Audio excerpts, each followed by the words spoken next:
What's going on, guys? It's Jimmy here. Welcome to our daily show where we discuss everything going on here in our country that you need to know about here on a daily basis. The Democrats are working on the reconciliation bill as they try to pass it here before the election here with Senator Joe Manchin, his theme song right here. Dun, dun, dun. Will Senator Joe Manchin let them pass this bill before the election, or will he stall it out? He's been the center of controversy here, and he's gone back and forth and flip-flopped so many times and been stalling the Democrats out. And remember, the Republicans also, they're voting no on everything here. So, this is why a lot of people say, Joe Manchin, is he really a Republican?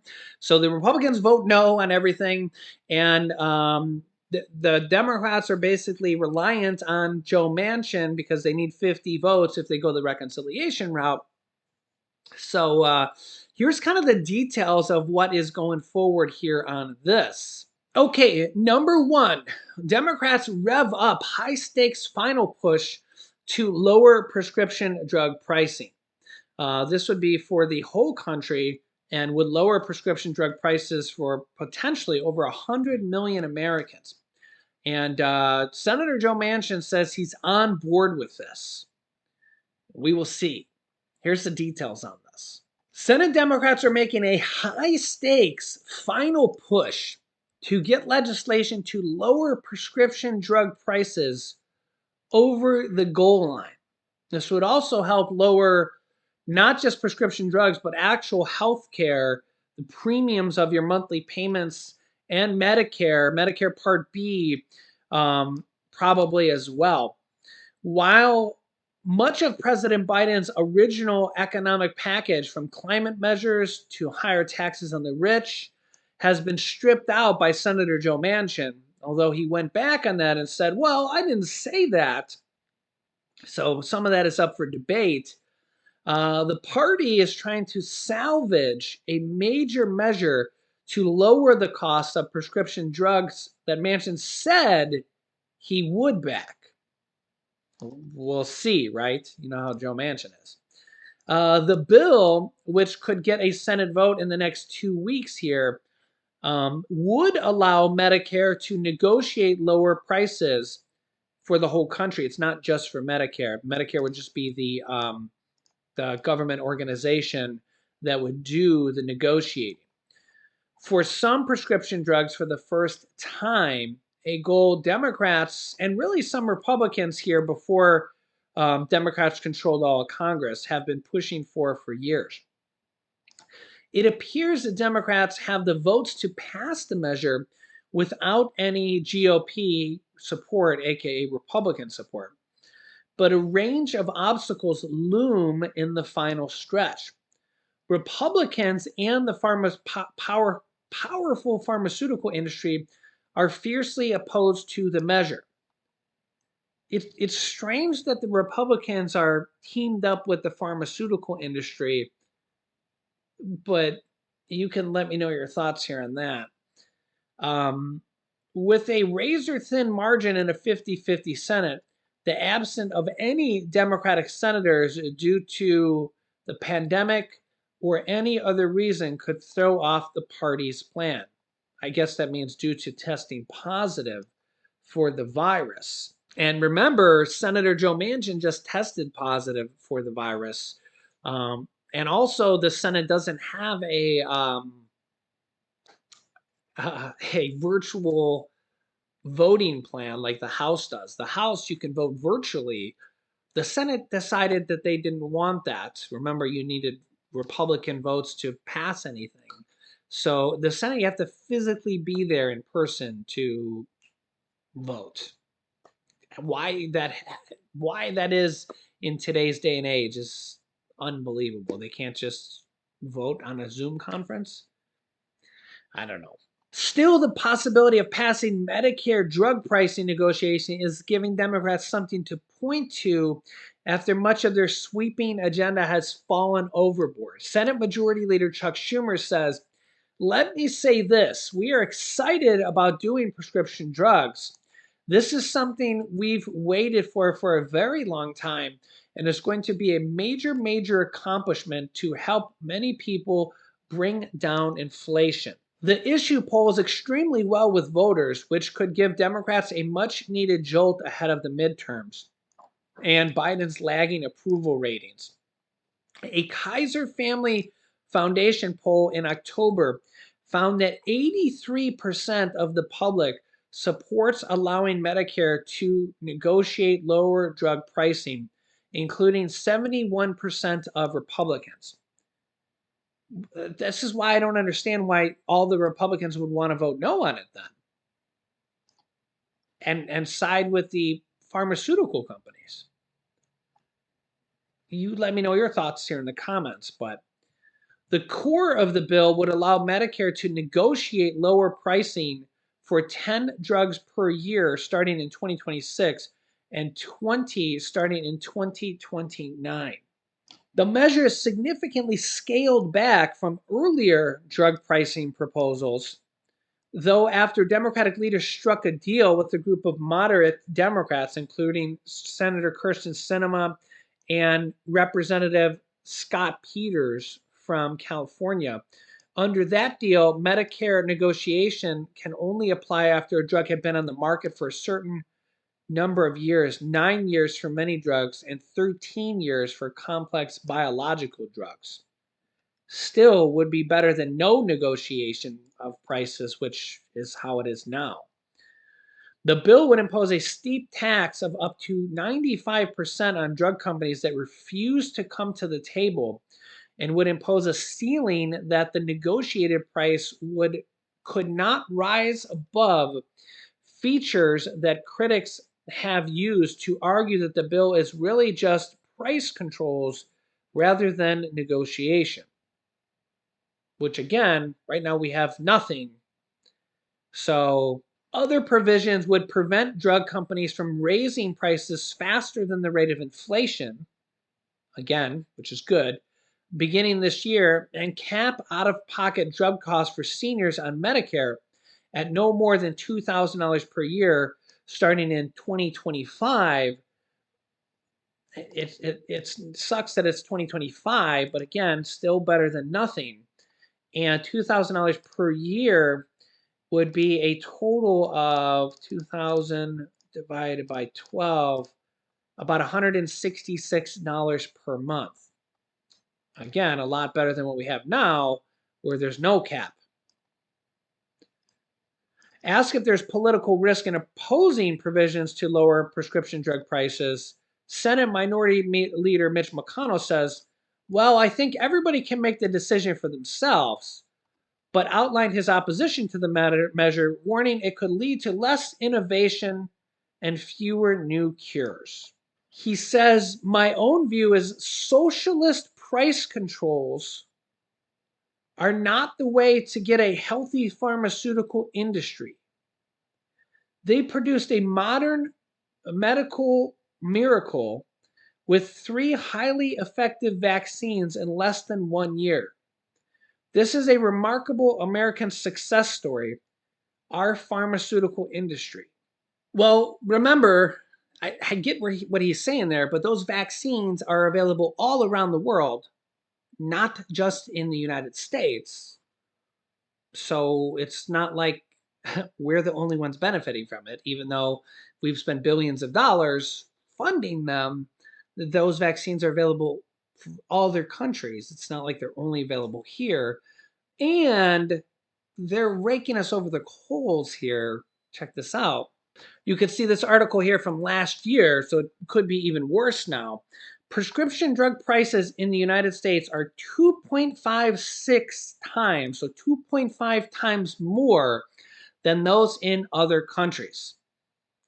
And this includes prescriptions that are the exact same prescription made by the exact same pharmaceutical companies, just sold in other countries like Canada, Mexico, the United Kingdom. They just charge us 2.5 times more money because they can, because they want to charge us more money, because they're allowed to. So sticking up for the pharmaceutical companies is like sticking up for the gas companies, saying it's okay that they charge us more money. It's okay. Just let them.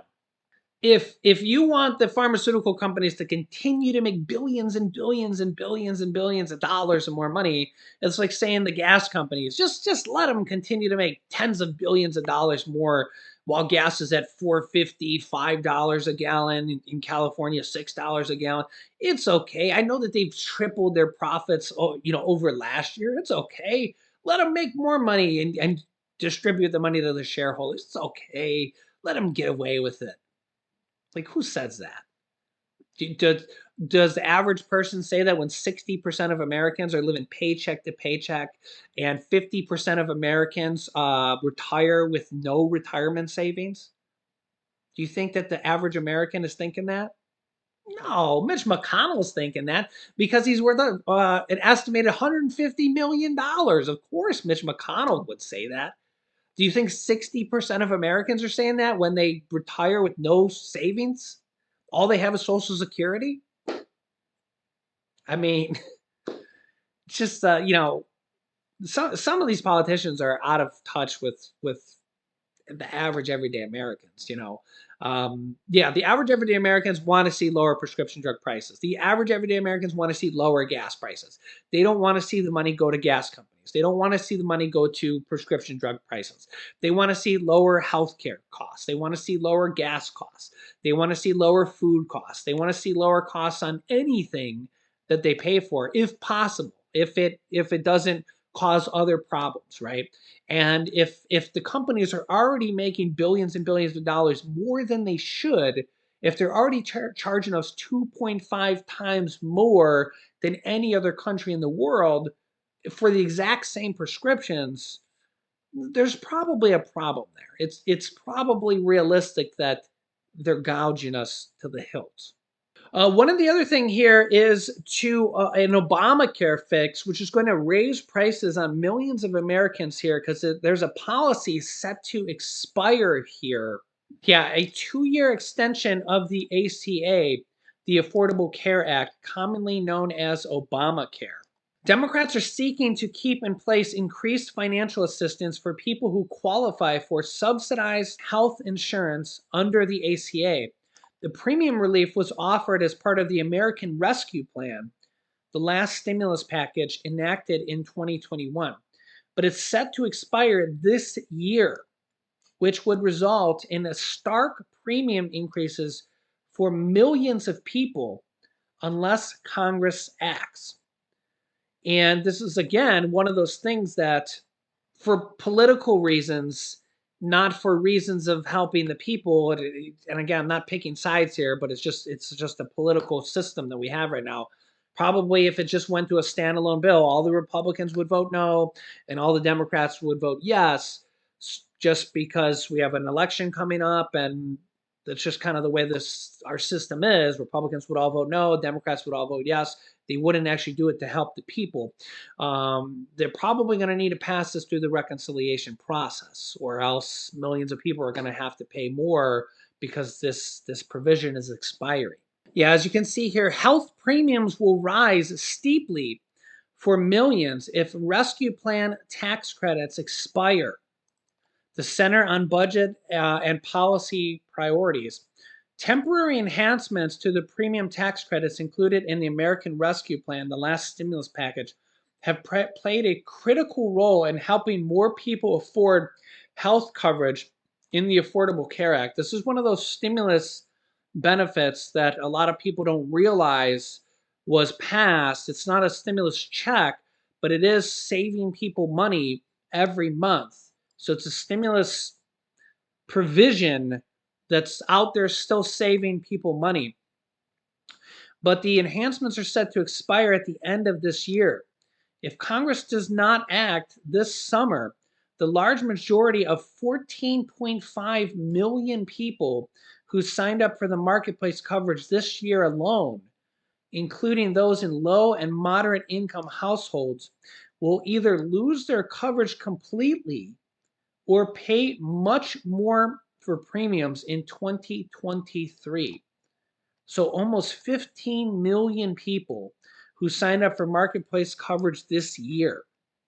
That's a lot of people. And we know the healthcare coverage is insanely expensive. The rescue plan increased the size of health insurance premium tax credits available through the ACA marketplaces for 2021 and 2022, eliminating or reducing out of pocket premiums for millions of people. In addition, the rescue plan made more people eligible for tax credits, ensuring that enrollees with moderate income pay no more than 8.5% of their income towards the premium. Nearly 1/3 of enrollees selected a plan for $10 per month or less, and average monthly premiums fell 23% compared to the year before the enhancements. Yeah, so just yet another couple things that Congress needs to act on, or millions of people are going to be punished or hurt. You let me know your thoughts here in the comments. And yet, just another thing that it looks like Republicans and Democrats won't come together on, and will have to be passed through the reconciliation package, or else 15 million people will get hurt. I mean, that's a lot of people. Let me know your thoughts here on it. Unfortunately, this is the problem with our political system. Republicans and Democrats don't come together on so many things that they should. That they should. You let me know your thoughts here in the comments. They really should just look at what can help people. Unfortunately, way too many things come down to Democrats versus Republicans and Republicans versus Democrats. It's a sad part of our political system, but I'll keep you up to date here with everything going on here in our country on a daily basis. So make sure to subscribe down below to our YouTube channel. It's completely free to do so. New videos come out here every day at 10 a.m., 3 p.m., and 8 p.m. Eastern Standard Time. And somebody wanted to come say goodbye to you. Who is that? It's Snowy. See, I'm getting fluffier than ever. Yeah, baby Snowy. Yeah, so we hope you have an amazing day. We'll see you guys in the next video. Make sure to subscribe if you haven't yet.